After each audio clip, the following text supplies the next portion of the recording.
BSNL sim card உங்ககிட்ட இருந்து நீங்க வந்து எஸ்எம்எஸ் அனுப்பும்போது அந்த எஸ்எம்எஸ் போகலனா அது எப்படி சரி பண்றது அப்படிங்கறத இந்த வீடியோல பார்க்க போறோம்.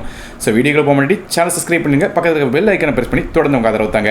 மேலும் இப்போ சொல்ல போற இந்த மெத்தட் வந்து பிஎஸ்என்எல் சிம் கார்டுக்கு மட்டும் தான் ஒர்க் ஆகுமான்னு கேட்டீங்கன்னா பிஎஸ்என்எல் சிம் கார்டுக்கு மட்டும் இல்ல, இதே மெத்தட் ஜியோ, ஏர்டெல், வி மாதிரி எந்த சிம் கார்டுக்கும் ஒர்க் ஆகும். சோ இப்போ இந்த வீடியோல பிஎஸ்என்எல் சிம் கார்டு நீங்க யூஸ் பண்ணி இந்த மாதிரி எஸ்எம்எஸ் போகலனா என்ன செய்யணும் அப்படிங்கறத இந்த வீடியோல பார்க்க போறோம்.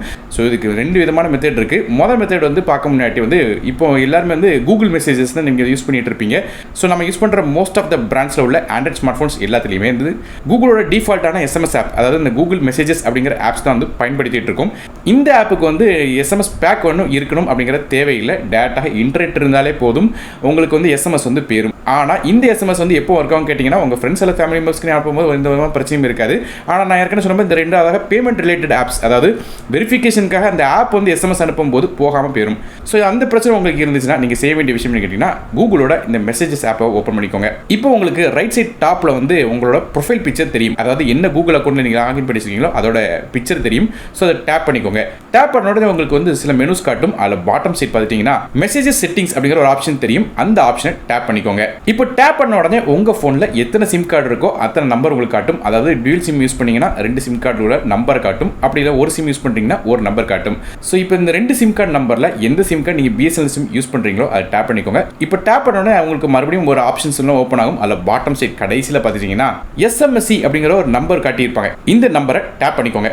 டேப் பண்ண உடனே நீங்கள் பார்த்தீங்கன்னா தெரியும் உங்களுக்கு இந்த எஸ்எம்எஸ்சி நம்பரை எடிட் பண்ணுற ஆப்ஷன் இருக்கும். ஸோ இப்போ அந்த காலத்தில் பிஎஸ்என்எல்குள்ள எஸ்எம்எஸ்சி நம்பரை நீங்கள் என்டர் பண்ணணும். ஸோ ஒருவேளை உங்கள் ஃபோனில் தப்பாக அந்த நம்பர் இருந்துச்சுன்னா அந்த காரணத்தினால தான் எஸ்எம்எஸ் வந்து போக மாட்டேங்குது. ஸோ இப்போ கரெக்டான நம்பரை நம்ம என்டர் பண்ணணும். ஸோ பிஎஸ்என்எல் கரெக்டான நம்பரை இப்போ நீங்கள் ஸ்க்ரீனில் பார்க்கலாம். அதாவது +91 944 209997 அப்படிங்கிற இந்த நம்பரை நீங்கள் வந்து டைப் பண்ணிக்கோங்க.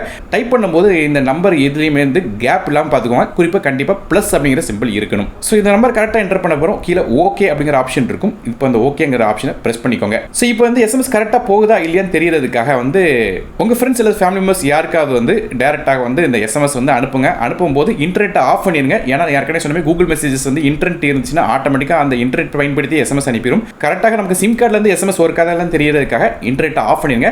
இப்போ அனுப்பும்போதே உங்களுக்கு வந்து இந்த எஸ்எம்எஸ் சென்ட் ஆகல அப்படிங்கிற மாதிரி காட்டுச்சுன்னா சைடில் வந்து இந்த மோர் ஆப்ஷன்ஸை கிளிக் பண்ணிட்டு ஸ்விட்ச் டு எஸ்எம்எஸ் அப்படிங்கிற ஆப்ஷன் வந்து கொடுத்துக்கோங்க. ஆட்டோமேட்டிக்காக வந்து உங்களுக்கு இப்போ எஸ்எம்எஸ் வந்து சென்ட் இருக்கும்.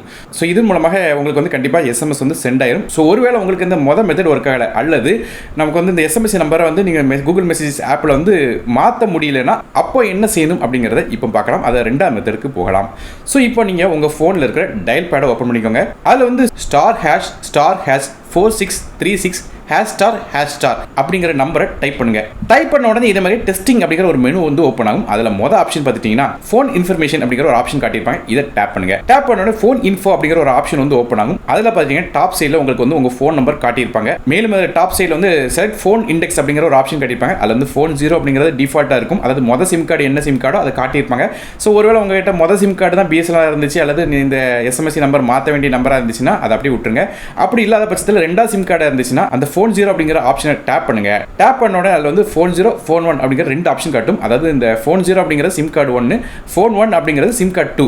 ஸோ இந்த எந்த சிம் கார்டில் வந்து நீங்கள் வந்து இந்த எஸ்எம்எஸ்சி நம்பர் வந்து மாற்றணும்னு நினைக்கிறீங்களோ அந்த நம்பரை டேப் பண்ணிடுங்க. டேப் பண்ண உடனே அந்த நம்பருக்கான செட்டிங்ஸ் வந்து இப்போ ஓப்பன் ஆயிரும். இப்போ மெதுவாக பாட்டம் சைடு பார்த்து ஸ்வைப் பண்ணிட்டீங்கன்னா கடைசி ஆப்ஷன் பார்த்தீங்கன்னா எஸ்எம்எஸ்சி அப்படிங்கிற ஒரு ஆப்ஷன் வந்து கொடுத்துருப்பாங்க. அதை டைப் பண்ணுற மாதிரி இருக்கும். ஸோ நீங்கள் செய்ய வேண்டிய விஷயம் என்னன்னு கேட்டிங்கன்னா அதில் வந்து வேற எந்த பட்டனும் அமுக்க தேவையில்லை. டேரெக்டாக இதுக்கு முன்னாடி இந்த கூகுள் மெசேஜஸ் ஆப்புக்குள்ள எஸ்எம்எஸ்சி நம்பர் டைப் பண்ண சொன்னேன். அதே நம்பரை டைப் பண்ணிடுங்க. அதே மாதிரி +91 அப்படிங்கறத போட்டுட்டு அதே மாதிரி ஸ்பேஸ் விடாம நீங்க டைப் பண்ணணும். நீங்க டைப் பண்ண வேண்டிய நம்பர் என்ன கேட்டீங்கன்னா +91 944 209997 அப்படிங்கிற நம்பரை டைப் பண்ணிருங்க. டைப் பண்ணிட்டு சைடில் வந்து அப்டேட் அப்படிங்கிற ஒரு குட்டி ஆப்ஷன் இருக்கும். அந்த குட்டி பட்டனை டேப் பண்ணிக்கோங்க.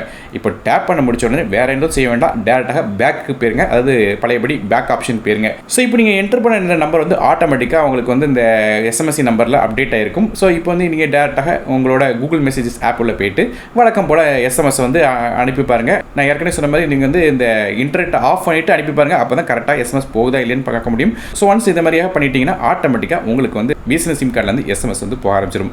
ஸோ ஏற்கனவே சொன்ன மாதிரி பிஎஸ்என்எல் சிம் கார்டு மட்டும் தான் கேட்டிங்கன்னா அப்படி இல்லை, எல்லா விதமான சிம் கார்டுக்கும் இந்த வந்து ஒர்க் ஆகும். என்ன நெட்வொர்க் யூஸ் பண்ணுறீங்களோ அந்த நெட்வொர்க்குன்னு அந்த ஏரியாவுக்குன்னு ஒரு எஸ்எம்எஸ் நம்பர் இருக்கும், அந்த நம்பர் டைப் பண்ணும். உதாரணத்துக்கு தமிழ்நாடுக்கு ஒரு நம்பர் இருக்கும், தெலுங்கானாவுக்கு ஒரு நம்பர் இருக்கும், அது போக மற்ற ஸ்டேட் என்னென்ன ஸ்டேட் இருக்கோ அந்தந்த ஸ்டேட்டுக்கு வந்து ஒரு தனித்தனி நம்பர் ஒதுக்கியிருப்பாங்க, அந்த நம்பர் தான் நம்ம இதில் டைப் பண்ணணும். ஸோ ஒருவேளை எஸ்எம்எஸ் நம்பர் என்னன்னு தெரியணும்னு நினச்சிங்கன்னா டேட்டாக கூகுளில் சர்ச் பண்ணி பார்த்தீங்கன்னா ஆட்டோமேட்டிக்காக வந்துடும். ஸோ இது மாதிரியாக உங்கள் சிம் கார்டில் எஸ்எம்எஸ் போடனா இந்த மெத்தட் நீங்கள் ட்ரை பண்ணி பாருங்கள்.